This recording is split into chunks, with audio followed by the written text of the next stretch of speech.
কারণ আমাদের মুসলমান সম্প্রদায়ের সবাই কিন্তু মানে সেই ইমাম সাহেবকে। সেই ইমাম সাহেবকে যদি 1,500 টাকা 2,000 টাকা 3,000 টাকার বিনিময়ে তাদেরকে কন্ট্রোল করেছে। আপনারা দেখলেন তো ইমাম সাহেব মুয়াজ্জিনদেরকে নিয়ে মিটিং হচ্ছে, সেখানে ভাইজান বলেছিল, তা বলার নেই, সেখানে বোরকা পরা ইমাম যাচ্ছে, দাড়ি যাচ্ছে ইমাম যাচ্ছে, দেখেছেন তো। আর কতভাবে আমাদের মুসলমান সম্প্রদায়ের বললেও আমাদের ঘৃণা লাগে। আমরা একটা মুসলমান সম্প্রদায় থেকে উঠে এসেছি, তারপরেও না বললে নয়। আমরাও সেই জায়গা থেকে এতটুকু বলতে চাই, এখনও অনেক ইমাম সাহেব, অনেক মুয়াজ্জিন এখনও ঠিক আছে। তারা দেখবেন যখনই কোনো প্রোগ্রাম বা কিছুই হয়, এই ভাতা মাতা ওরা ওই বিশ্বাস করে না।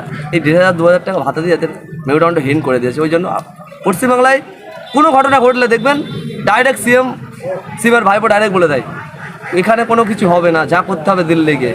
কিন্তু অন্য রাজ্যে হলে এ রাজ্যে বাজনা বেজকে দেয়, ও নিজেই বাজনা বাজায়। মমতা ব্যানার্জি এবং অভিষেক ব্যানার্জি নিজেই বাজনা বাজায় অন্য রাজ্যে বাজলে, কিন্তু নিজের রাজ্যে কোনো রকম সে রেপ হোক আর মার্ডার হোক, খুন হোক আর রাজার হোক, যাই হোক। আপনারা দেখলো এক্সাম্পল আমাদের ধর্মীয় একটা ব্যাপার আমরা ওয়াকআপ নিয়ে দেখেছিলেন তো, বলছে প্রতিবাদ করতে গেলে দিল্লি গিয়ে করতে হবে। ওই জন্য পশ্চিমবাংলার মানুষ এবং ভাঙড়ের মানুষ আগামী দিন এইসব লিডারের যারা নিচে লিডারশিপ দিচ্ছে, তারা যদি আগামী দিন ভোট চাইতে যায়, আপনাদের মুখের প্রশ্নটা থাকবে এই যে ভোট আমরা এখানে কেন দেবো, দিল্লি গিয়ে ভোটটা চাই। আমরা আমাদের কাছে চাইতে এসেছিস কেন, ভোটটা দিল্লি গিয়েছে, আমরা আন্দোলন করতে পারবো না পশ্চিমবাংলা থেকে আমরা কিছু করতে পারবো না। তাহলে তোর দিল্লি পাঠাচ্ছিস যখন তোদের সিএমকে ভোটটা চাইতে দিল্লি পাঠা, সেটা ভাঙড়ের মানুষ তথা পশ্চিমবাংলার মানুষ করবে, আমাদের বিশ্বাস। সমস্ত দিক থেকে মুসলিমদেরকে কোণঠাসা করা হচ্ছে এবং মুসলিমদেরকে বঞ্চিত করা হচ্ছে। পুজোয় 1,10,000 টাকা করে দেওয়া হচ্ছে অনুদান, কিন্তু মুসলিমদের কোনো ঈদে কোনো কিছুতেই মুসলিমদেরকে অনুদান দেওয়া হয় না। সমস্ত দিক থেকে মুসলিমদেরকে কোণঠাসা করা হচ্ছে, কি মনে করছেন আপনি?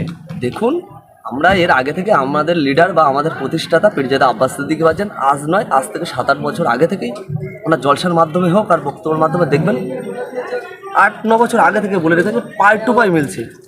যে কথাগুলো বলেছে পাই টু পাই মিলছে। ওনাদের 1,10,000 কেন 2 লক্ষ 3 লক্ষ টাকা দিক আমাদের গায়ে লাগবে না। সাথে সাথে যারা আদিবাসী আছে, যারা দেওবন্দি আছে, যারা মুসলমান সম্প্রদায়ের লোক আছে, তাদের দিকেও দেখুক। ওটা কোনো ব্যাপার না। ব্যাপারটা হলো এই, আজকে আপনারা নিশ্চয়ই জানেন পশ্চিমবাংলায় মুসলমান মেজরিটির সংখ্যা ভোটের জন্য আজকে তৃণমূল সরকার এখনও মানে ঠিকঠাক আছে।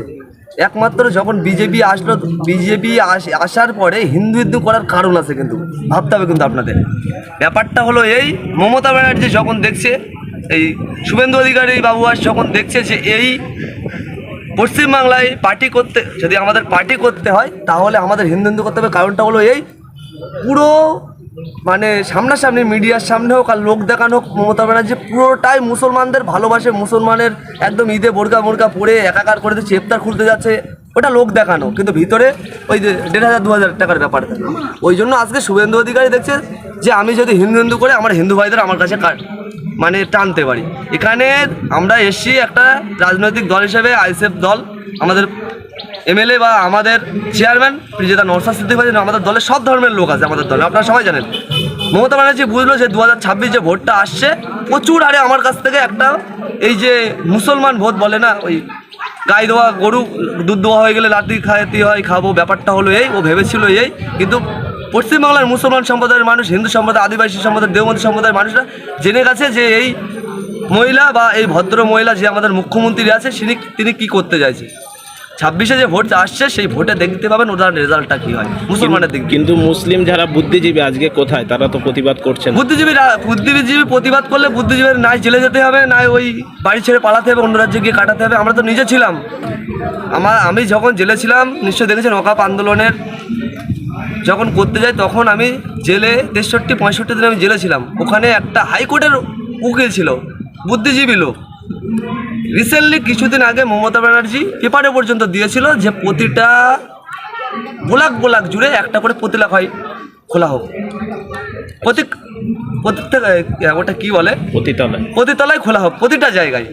সেক্ষেত্রে উনি মমতা ব্যানার্জিকে চিঠি করেছিল যে দিদি, যদি প্রতিটা ব্লকে যদি একটা করে প্রতিতলায় খোলা হয়, তাহলে সবার মানে বাড়বে। তাহলে একটা কাজ করুন, আপনার মদ খাওয়ার পরে সবার একটা বাড়বে, তাহলে আপনি একটা কাজ ভুল হচ্ছে, প্রতিটা ব্লকে মদের দোকান, প্রতিটা ব্লকে একটা করে মদের দোকান হোক।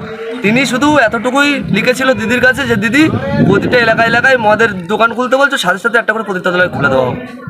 কারণ আজকে এই মদ পশ্চিমবাংলায় বা তথা ভারতবর্ষের যত জায়গায় মদ চলছে সেখানে রেপের হার বাড়ছে।